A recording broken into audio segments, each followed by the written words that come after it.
berjumpa kembali di dalam program Bible Study bersama saya Keisha Waro. Nah, kali ini sudah ada bersama-sama dengan kita Bapak Pendeta Dr. Frans Pantan dan beliau merupakan Ketua STT Bethel Indonesia Jakarta. Dan juga tidak kalah pentingnya ada 3 mahasiswa yang keren dan kece abis. Nah, sebelum kita lanjut ke topik selanjutnya ini, gimana kalau kita kenalan dulu dengan 3 mahasiswa yang keren dan kece ini? Mungkin dari siapa dulu, silakan? Oke, dari aku dulu ya. Silakan. Oke, thank you Kak Keisha dan salam semuanya teman-teman Bible Study. Perkenalkan, nama saya Anggi Maringan. Saya adalah mahasiswa di STT Bethel kelas Pasca Sarjana dan saat ini saya berstudi dan menikmati di STT Bethel. Wah, keren, Pasca Sarjana. Ini kayaknya udah mulai nih saya deg-degan nih. Dan selanjutnya ada siapa lagi? Shalom semuanya, perkenalkan nama saya Alan Jordi Ibrani, biasa dipanggil Jordi, dan saya adalah mahasiswa Pasca Sarjana program studi teologi di STT Bethel Indonesia Jakarta. Oke, ini 2 udah pasca sarjana. Apakah selanjutnya ini pasca sarjana juga nih? Oke, silakan. Well, shalom semuanya. Perkenalkan, saya Kenta Tarigan. Betul seperti yang disampaikan Kak Kezia, saya juga dari STT Bethel Indonesia program pasca sarjana. Oke, ini kalau ngomongin pasca sarjana ini kayaknya udah makin oke dan siap nih untuk masuk ke tema kita selanjutnya. Dan selanjutnya ini kita akan berbicara dengan tema yaitu Kristus akan datang. So what? Nah, ngomongin Kristus akan datang untuk kedua kalinya ini sebenarnya topik yang sangat menarik ya Pak Frans ya. Berbicara topik ini pastinya ada pertanyaan dari saya sendiri. Sebenarnya kapan sih Kristus itu akan datang? Lalu apakah bisa diprediksi kedatangan Kristus untuk kedua kalinya? Silakan Pak Frans. Terima kasih Ibu Kesia. Pertanyaan yang amat sangat menarik, tapi tidak gampang untuk menjawabnya. Cuma saya memang punya satu prinsip hermeneutik. Kalau Alkitab diam, kita diam. Kalau Alkitab hanya bisik-bisik, ya kita bisik-bisik saja. Tapi kalau Alkitab itu teriak, bicara kencang, kita mesti teriak dan bicara kencang. Terkait dengan pertanyaan Ibu Kesia, apakah kita dapat memprediksi kedatangan Kristus pada kali yang kedua? Saya hanya mau katakan begini, bahwa andaikan pun kita tanyakan itu kepada Yesus Kristus, maka jawaban Yesus tidak kurang, tidak lebih, dan itu Alkitab katakan. Saya pun juga nggak tahu. Yang tahu hanya Bapa di sorga. Bahwa benar ada keterangan Alkitab bahwa tanda-tanda kedatangan Kristus itu bisa kita amati lewat peristiwa-peristiwa seperti bencana alam, kelaparan, peperangan, dan perbuatan-perbuatan manusia akan makin tidak teratur, sadisme akan terjadi di mana-mana. Keterangan Alkitab itu soal akan terjadi gempa bumi, peperangan, dan semacamnya itu dapat kita baca misalnya dalam Lukas pasal 21 ayat 11, Matius pasal 24, mulai dari ayat 4 sampai 10. Dalam ayat-ayat tersebut dikemukakan apa yang saya sampaikan tadi. Tetapi sebenarnya saya ingin mengatakan bahwa menanti kedatangan Kristus itu harus dalam pondasi iman, kasih, dan pengharapan. Itu jauh lebih penting. Seperti yang dikemukakan di dalam 1 Tesalonika pasal 1 ayat 3, kalau saya bacakan demikian, sebab kami selalu mengingat pekerjaan imanmu, usaha kasihmu, dan ketekunan pengharapanmu kepada Tuhan kita Yesus Kristus di hadapan Allah dan Bapa kita.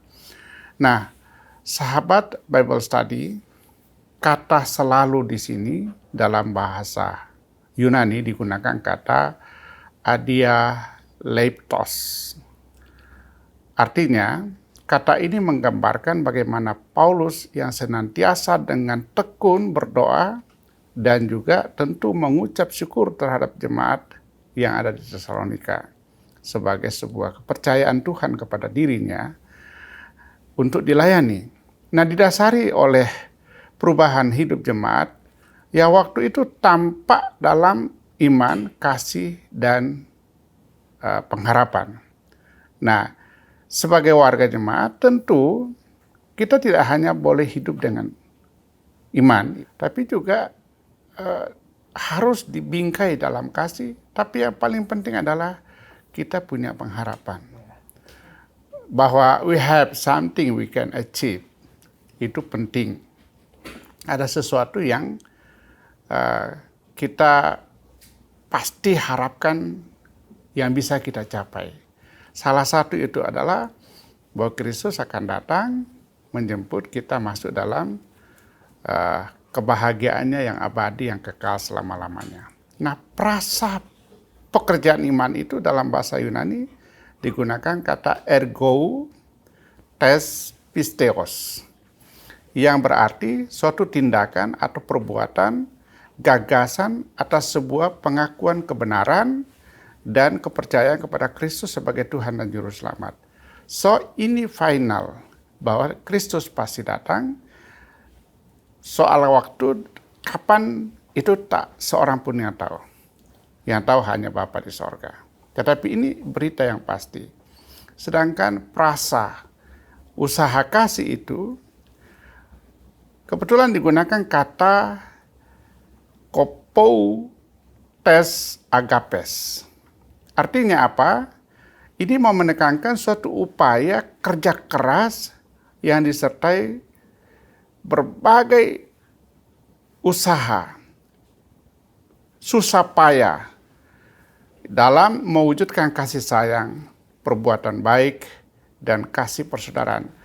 I think ini more important than yang lain, ya, daripada yang lain.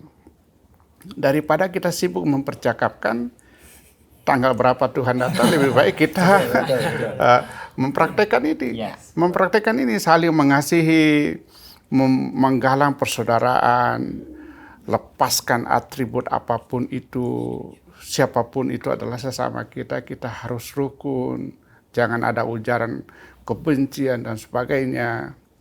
Saya kira itu sangat penting. Lalu prasa ketekunan pengharapan digunakan kata hupomones tes elpidos. Itu artinya ketabahan, ketekunan, konsistensi dalam sebuah sukacita, menanti Kristus datang pada kali yang kedua. Jadi Bu Kesia dan saya punya mahasiswa ini, sahabat Bible Study, udahlah nggak usah ribut-ribut tanggal berapa ya, sabar aja dan penuh sukacita bahwa Kristus akan datang menjemput kita. Nah, pekerjaan iman itu mendorong jemaat, mendorong kita semua untuk menghasilkan perbuatan baik. That's the point. Dan usaha kasih membuat jemaat untuk bekerja keras bagi sesama saudara seiman kita, ya saudara seiman kita. Sedangkan ketekunan pengharapan akan mendorong kita untuk tetap bertahan dalam kondisi sulit menanti Kristus datang pada kali yang kedua.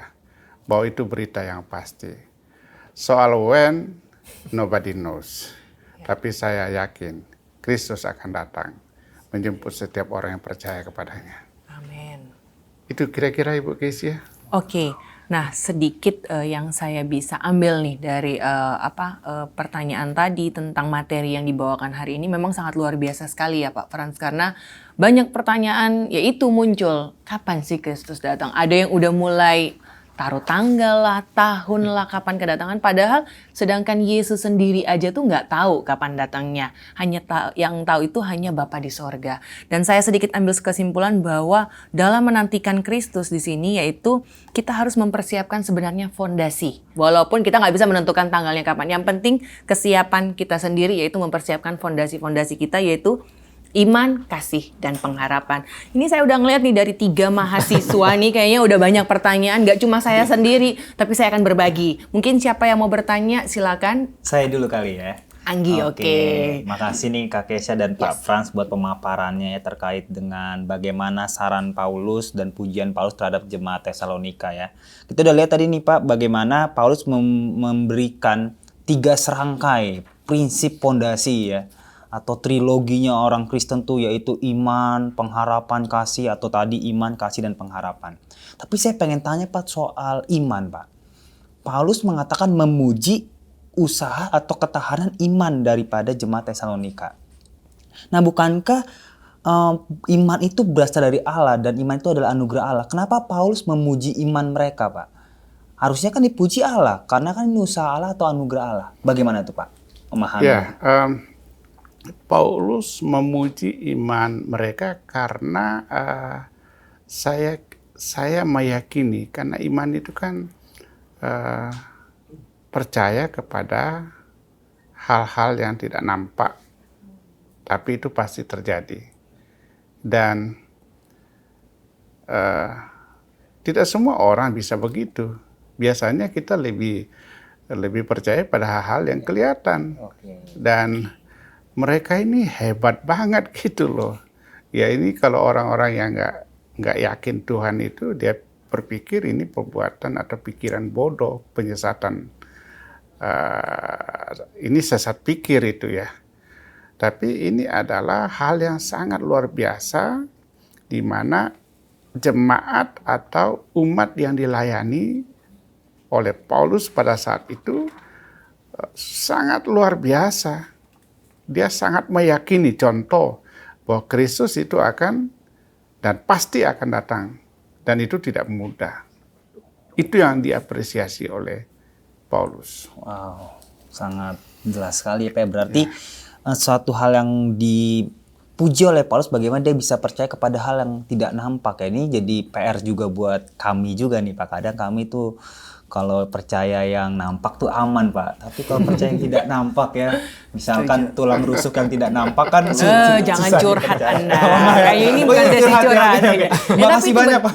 Tapi itu benar juga karena tidak nampak Tidak kan. nampak. Tapi tetap lagi kembali lagi iman kita, iman kasih pengharapan kita kepada Kristus, bahwa apa yang tadi Pak Frans bilang bahwa ketahanan iman itu apa yang tidak terlihat. Tapi tetap percaya, tetap melangkah, melakukan yang terbaik pastinya. Wah, oke, sepertinya ini udah ada pertanyaan-pertanyaan yang sudah ada di benak para mahasiswa nih. Mungkin siapa yang mau bertanya? Mungkin boleh aku Kak? Oke, Nah, silakan. ini udah penasaran nih soal topik dari Pak Frans.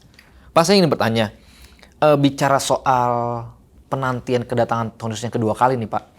Di 2 Timotius 4 ayat 8 menyinggung tentang ada mahkota atau mungkin bisa dibilang reward bagi mereka yang merindukan kedatangan Tuhan Yesus. Nah, pertanyaan dari saya sendiri Pak, makna dari merindukan kedatangan Tuhan itu apa sih Pak?